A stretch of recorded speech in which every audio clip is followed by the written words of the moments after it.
MV or magre-release kayo ng kanta, super pressure sa lahat. Kasi SB19, pinipressure nilang sarili nila, kaya lahat super pressure. Ang talino ng prod. Ang talino ng styling team nila. Oh my gosh. Same thing with the black pati styling, duguan din. Diyos mio, garapon. version.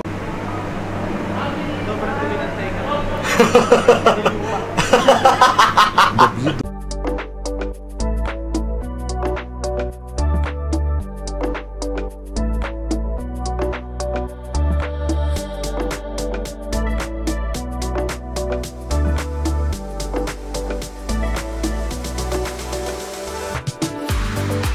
Hello mga Cubs and hello mga kasisi, welcome back to my channel and welcome back to DariusEddie_official, ang bakang tatalakad chika para sa SB19. So ito na, damdamiking character styling naman na gagawa natin ng chika. Siyempre, kung bago pa rin sa aking channel mga Cubs at mga kasisi, don't forget to subscribe and hit the notification bell and comment down there. So, tignan naman natin tong dam character and styling. So, let's go see it.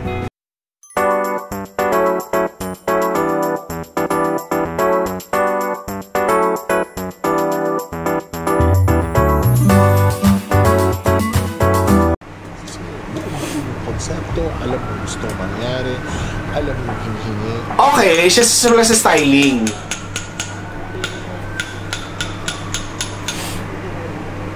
So lahat personalize.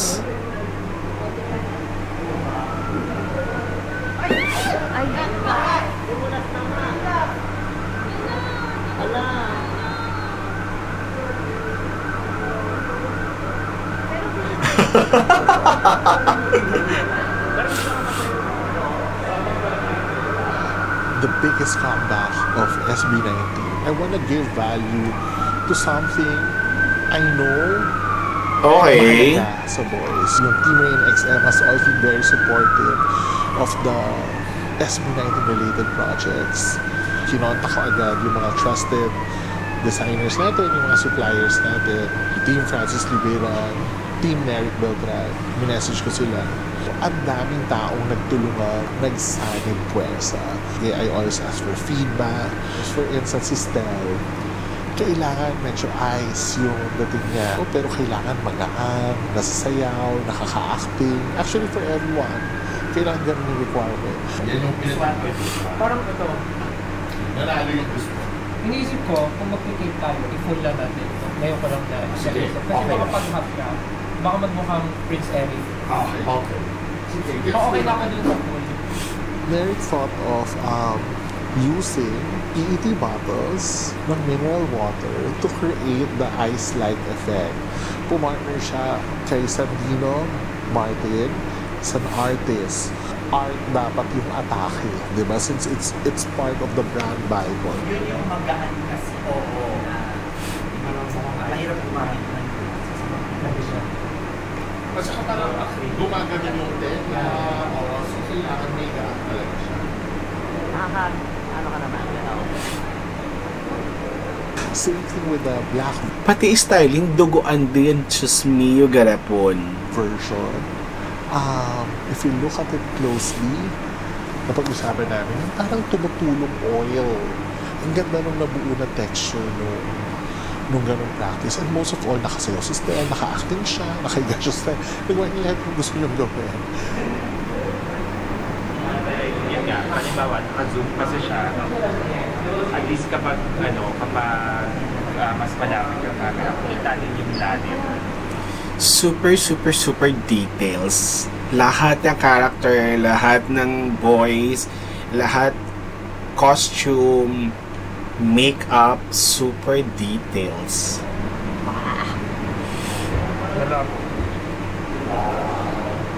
May puti. Pero yung isa talaga mga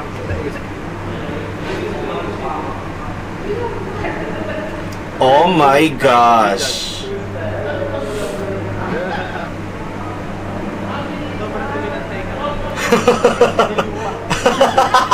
The boudoir na ginawa nila Francis, parang I like that it is strategically placed kailangan niya magmukhang scholar. Naglagay kami ng parang mga tassel ng toga. Yung ginagawa yung nililipat, pang-boga. Yes. Para, may action siya na ganyan, may tassel dito. For that scholar.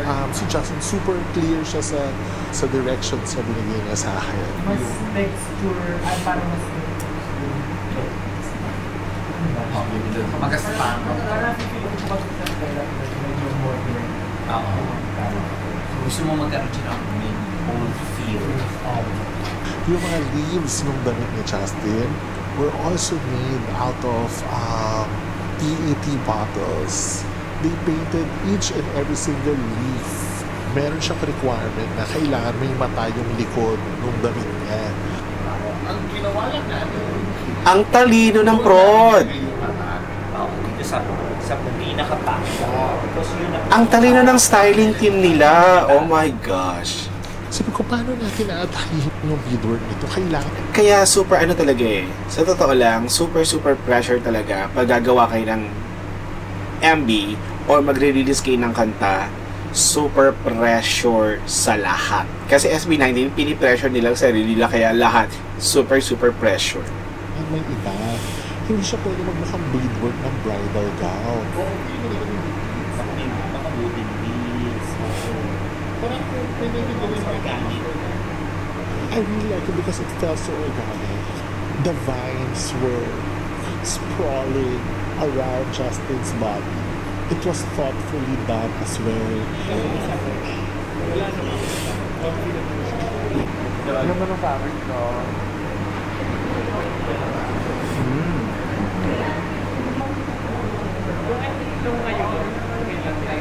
And it looks so expensive. Yung mga na-challenge ako, yung kay Pablo.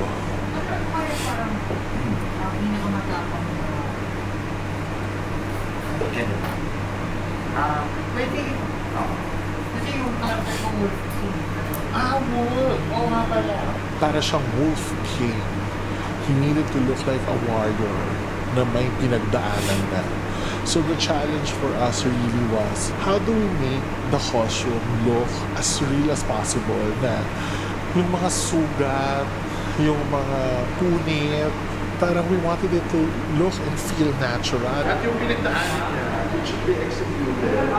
Na mukhang may pinagdaanan talaga siya. Born that with both elements. Pinaghihila siya to create that natural tattered effect. For fantasy, we go with the couples. Meron pang team na pumunta abroad to buy the raw materials for that. Oh Just my to gosh! achieve that natural finish that we wanted.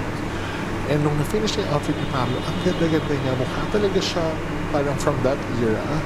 And si Sandino, he had an idea na parang lagyan si Pablo ng parang nakapoke na arrow doon sa may shield niya.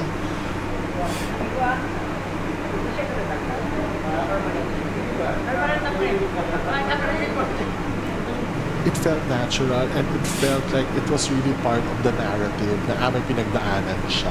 Yung beadwork na doon sa obi belt ni Pablo, it was shaped like a wolf. Grabe ang creativity nila. Nalaloka ako ng bonggang-bongga. Yung kay Josh, nahinapan din ako kasi again, ano siya, parang God of Thunder, Lightning. How do I communicate that? Hindi kay Agnes. So, yung gloves mo, matatapos siya at some point.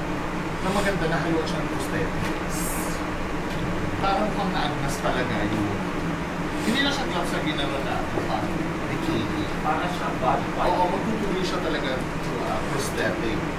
Parang nakuryente ng copper wire, nasunog. Salute ako sa nila, sa styling nila. Bronze. Oo, para doon din yung makommunicate yung degree. Kaya agad na talaga yung mukha. Yung Facebook. Pwede nila para kung may sa hindi ano makikita na agad yung buong mukha. Lumutong yung damit. We wanted to get that feel.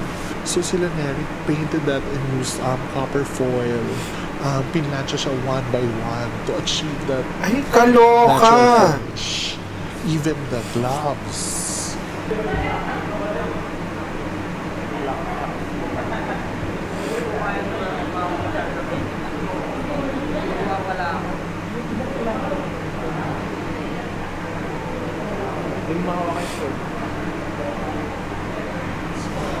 I wanted it to function. Ayoko lang ng gloves na parang sinuot. Ang hiningi ko doon sa gumagawa, gusto ko bawat finger, pag ginanon-ganon mo siya. Kasi si Josh, mahilig siyang magawa ng action sa face niya using his hands. Joint per joint, layer per layer, in-achieve talaga yon. Kaya na nagkasugat-sugat na yung kamay ni Josh, yung I'm glad he was a trooper. The foil treatment done by Francis doon sa navy blue suit was really nice. I love how he translated Nakakatakot!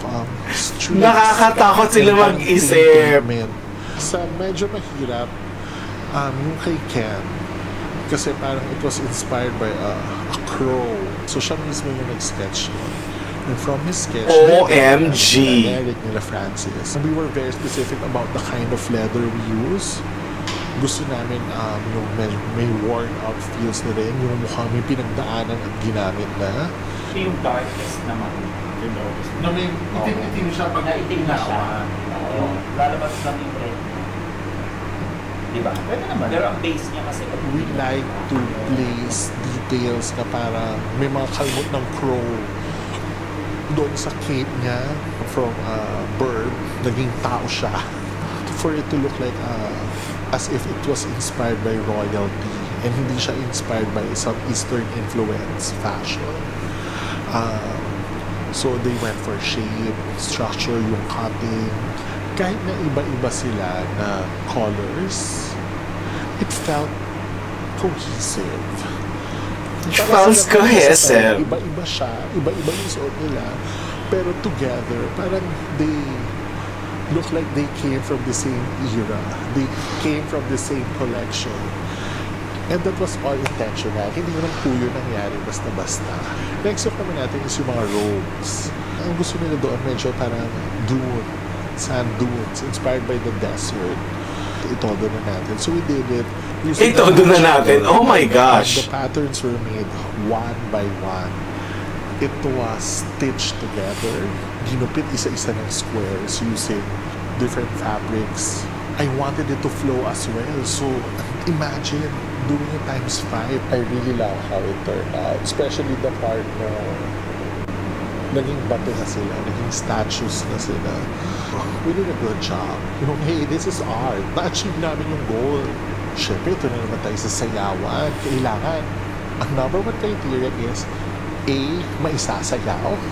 Yung how do I make an outfit look dynamic. Sa lahat ng outfit na binuo, dito kami natagalan.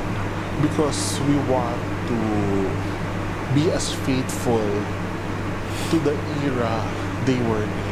We really studied eras during the medieval times. Ang ganda ng texture niya kasi patchwork. Baka magkakakita.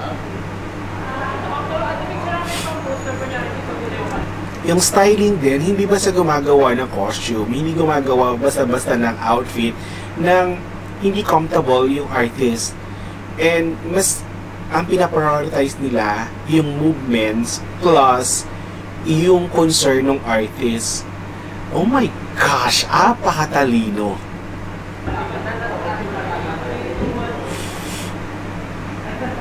Gusto namin yung mga chainmail na pero paano nila maisasayaw yung chainmail? Thankful ako that we decided to source abroad.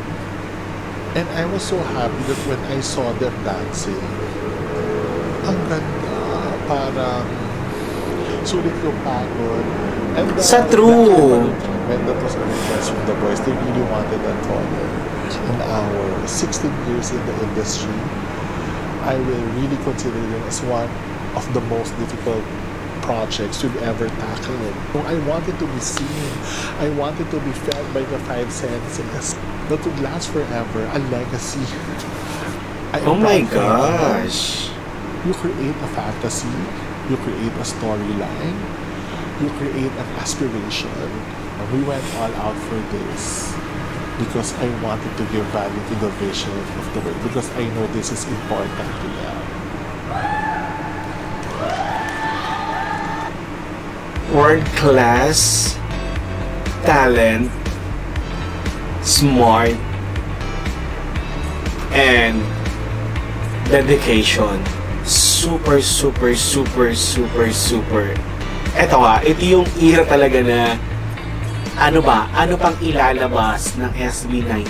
Ano pa bang ibibigay ng SB19? Ano pa bang pwede nang i-cater sa lahat? Kulang pa ba yung ginawa nila from the start? Kulang pa ba ang lahat? Pero ito yung talagang sinasabing sukdulan na. Ito yung sinasabi na magkakabentahan na. Ang lala nito, promise. So, I hope you enjoy this reaction video kasi ako, hindi na ako makahinga sa mga nalalaman ko, sa mga documentary na nilalabas ng SB19 para sa DAM. Super lala and super proud sa team, sa styling, and sa creation and smart and thinking ng SB19. Saludo ko. So, thank you so much mga kapats, mga kasi. See you. Bye!